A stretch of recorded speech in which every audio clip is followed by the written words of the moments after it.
deeper look at the over-the-counter remedy. If I continued to use drugs, I would not be here today. For opioid overdose. The AP African Studies course that got blocked in Florida is rolling out changes. Plus, the sounds and sights of your favorite podcast. When you're able to see that person versus just hearing them, you get a better connection. These stories and more coming up on Newsbreak. Hello, South Florida. I'm Kenneth Bueno. I am Paloma Pimentel. Today is Wednesday, April 26, 2023. Live from the FIU Lee Kaplan School of Journalism and Media, this is SFMN Newsbreak. Deliverer danger. Residents in fear after an Uber Eats driver is randomly murdered while doing his job. New details this morning about the shocking murder of a food delivery driver, with authorities call demonic and horrific. As J.G. Burden from WFTS reports, it was last week in the town of Holiday, a suburb of Tampa. Hardworking and loving. That's how Randall Cook's wife and stepdaughter describe him. Sadly, he was murdered while working. These are just a gruesome case, and this is horrible. Sheriff Chris Nacco says Cook came to 3438 Moog Road to make his last Uber delivery just before 7 p.m. on the 19th. You can actually see the victim walking up to the house to deliver food, but the video cuts off at that point. Detectives say that order was for 30-year-old Oscar Salas. After the camera cut off, they believe Salas killed Cook, then dismembered his body. He's a very violent individual. Cook's murder has other delivery drivers like Kalina Rios terrified. I did many deliveries in the same area. Rios says she's going to make some changes, and she has some tips for other drivers. That's why a lot of people turn their cars off. I keep it running at all times because you never know if you're in a bad situation. You want to be able to get in that car and leave. The most frightening part for Rios and others, detectives say this was random, and Cook and Salas don't know each other, and they don't have a motive because Salas isn't talking. You can never answer the why. And that's what I feel horrible for the family for. Knuckles says there's surveillance video showing another man helping Salas carry trash bags with Cook's body parts in them out of the house. But they say that man didn't know what was in them. Salas moved here from Indiana back in January. He has a long criminal history and possible gang ties in Indiana, according to the sheriff. Investigators are also looking for the two people you see in these pictures. They're not sure who they are, but they were in this house, according to investigators, an hour before Cook was murdered. If anybody has any information, please come forward. As I said, you're not in trouble. We just need to keep building this case because we in Florida will bring justice for this family. That was WFTS's J.J. Burden. The suspect got out of prison in January after serving a 4-year sentence for assault and battery. A man in Lauderdale Lakes is being charged after a gun was found in his son's backpack at school. Yesterday morning, deputies were called to Park Lakes Elementary School after a gun was found in a second grader's backpack. Rashid Anderson is being charged with 1 count of unsafe storage of a firearm and a charge of disruption of a school function. Anderson says he accidentally put the gun in his son's bag. In vending machines around our nation's capital this morning, you can get an important medication which used to be available only with a prescription. Just last month, the FDA approved Narcan, an opioid overdose medication, to be sold over the counter. A special assignment report now from the network's Rachel Costa in D.C. Vending machines like this have become more popular around the U.S. DC Health has launched a pilot program of harm reduction vending machines that have Narcan and fentanyl test strips available and are placed in areas with higher than usual drug overdoses. Allison Shield has been sober for 7 years now. She said that she has seen Narcan save hundreds of lives and believes that if she had not quit when she did, she would have been a victim of fentanyl overdose. I quit using literally the month, it felt like the week fentanyl exploded onto the scene.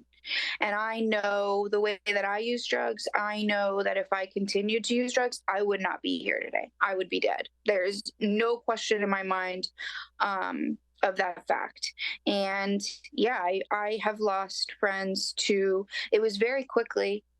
After I quit using, it was my friends started dying. The National Institute of Health says that fentanyl distribution has increased in the last decade because of how cheap and strong it is. It has been mixed into or sold as other drugs, including heroin and cocaine. The Drug Enforcement Agency says a lethal dose is as little as 2 milligrams. I think that this decision by the FDA to create an over-the-counter Narcan is, very timely. You could argue overdue, but the FDA is very cautious. I think the idea, again, is access, getting this life-saving product into the hands of all the people who could help is a no-brainer. According to a report by the chief medical examiner in D.C., there were 448 opioid-related deaths in 2022. 96% of fatal overdoses involved fentanyl or a fentanyl analog, and older African American residents were most affected. On the other hand, the Florida Department of Health reported over 6,000 opioid-related deaths. We're finding that it's all ages, but it's trending downwards now because of social media and kids thinking that they're getting something on social media. You know, they're purchasing a Xanax or an Adderall or an Oxy on social media, and it's actually fentanyl. Project Opioid South Florida encourages people to carry the nasal spray with them at all times, and to make sure it's accessible to the community, they created a program to get free Narcan to Florida residents. Reporting for the South Florida Media Network, I'm Rachel Costa from Washington, D.C. Florida Surgeon General is accused in a published report of altering a COVID-19 vaccine analysis to suggest it posed a higher health risk for men. According to Politico, Dr. Joseph Ladapo was found to have altered an 8-page analysis report by the Florida Department of Health last year. The affected data had to do with how much risk the mRNA COVID-19 vaccine had toward cardiac-related deaths for men ages 18 to 39. Today, Governor Ron DeSantis is holding trade talks with South Korean officials. It's the second leg of his four-nation trip, set to build his diplomatic resume ahead of his anticipated presidential campaign launch. DeSantis met with South Korean Prime Minister Han Duck, with both officials calling for stronger cooperation in space and aviation industries. DeSantis started his trip in Japan on Monday. His presidential announcement is expected sometime next month. The same AP course that faced criticism from Governor DeSantis is expecting changes this morning. The College Board announced yesterday that changes will be made on the African American course in the coming months. Florida's Department of Education rejected the pilot version, saying that it lacks educational value and violates the law that bans teaching about critical race theory. The Marlins have won their last 4 series, but for that streak to continue, they need a win in their last night in Atlanta. That's still ahead, and so is this story. I like to call that innovation and change. So if we don't innovate, we don't move forward. Podcast popularity soars, but new trends are taking it to another level. We'll be back in just 2 minutes. Last week, Brandon met a girl on a dating app. One day after work, he finally found the courage to ask her out. No answer. He started to panic. Was he being too pushy? Maybe it was too... Hey, sorry I didn't respond. I was driving. I would love to go on a date. How does tonight sound? Brandon tried to play it cool, but inside he knew. A girl so smart, so responsible. She must be a keeper.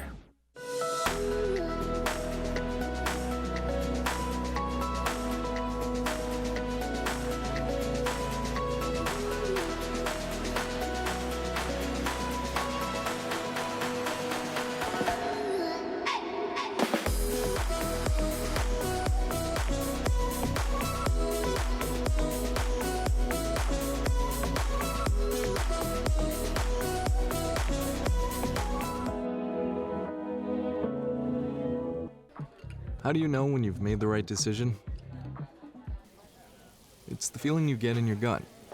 The one that tells you what's right or wrong. It's the one that says, sure, I can have a drink. Or the feeling that says, okay, I've been drinking. Now what? It's the voice inside you that says, I'm buzzed. Better leave the car when it's time to go. Plan ahead. Catch a sober ride. Buzz driving is drunk driving. Every day, millions of people are connecting. And even though we're overcoming obstacles, watching each other's backs, and banding together, we should still make an effort. To get to know each other on a deeper level. Father, cosplayer, mentor, actor. It's time we take a step forward. Come together and discover how accepting our differences can make us stronger.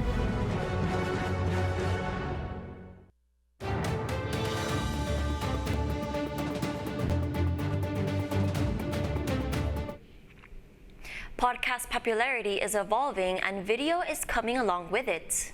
By offering podcasts in both the audio-only and audio with video formats, producers hope to reach an even wider audience. And as the network's Nicole Swed reports, the platforms that manage podcasts have adapted to the trend. Podcasters not only want you to listen, now they want you to watch too, as the medium, which was initially only intended to be audio-based, now thrives in video. Let's check it out. With video podcasting's momentous rise online, a growing majority of podcast consumers now prefer to watch their favorite podcasters rather than just listen to them. Podcast really started off as audio, but visual has really taken over. People are more engaged when they're also watching and listening versus just listening to audio. I think it's just a way that we've been nurtured and accustomed to. I think people are looking all the time on streaming anywhere, tablets, phones, computers, your own TV screen.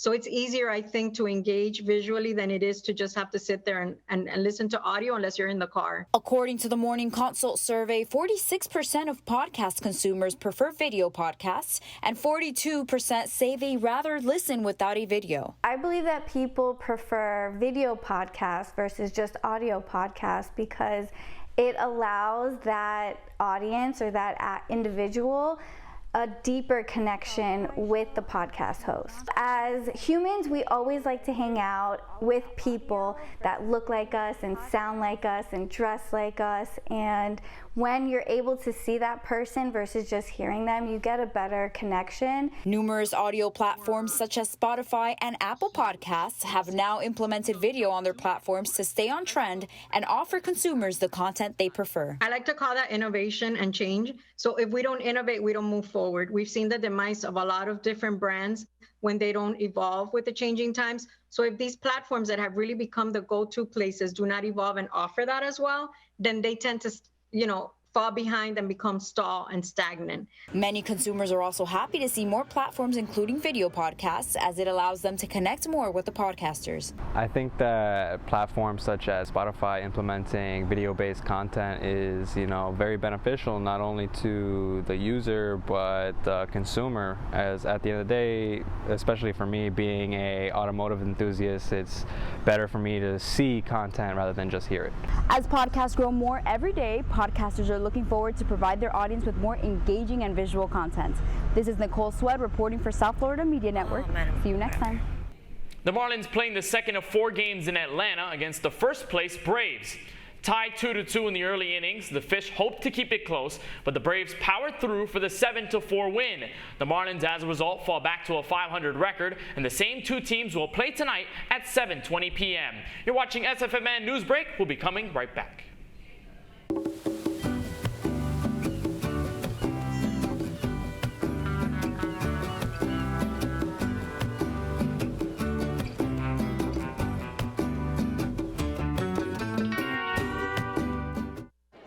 The black truck? Hey, Christina from accounting. Yeah, hi. Hey, I used to date a girl named Christina. Oh, really? Yeah, and then she dumped me for my best friend. You want to see some photos of them that I took? I don't. I thought we talked about this, buddy. Buzz and overshared again? Yeah. Yeah. I'm gonna call a car. That's a smart idea. So yeah, I know, that's why I did it. Hey, you're gonna get back to the top of the mountain. Does that mean I'm gonna get back with Christina? No. Oh. No.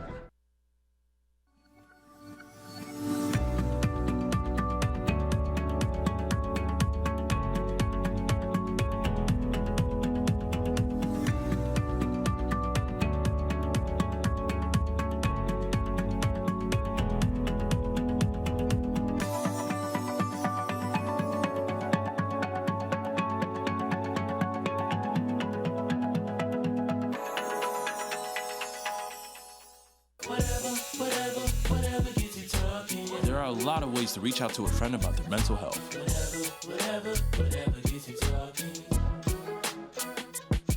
Learn how you can help at seizetheawkward.org. Bill is a family man. He invests his money wisely and provides a good life for his children. Just one problem. He often opens emails from senders he doesn't know, and his computer is not password protected. One day, Bill checked his bank account and 94% of malware attacks originate from emails. Don't be like Bill. Take your cybersecurity seriously. That's all the time we have for Newsbreak. I am Paloma Pimentel. And I'm Kenneth Bueno. Get more news anytime at sfmn.fiu.edu.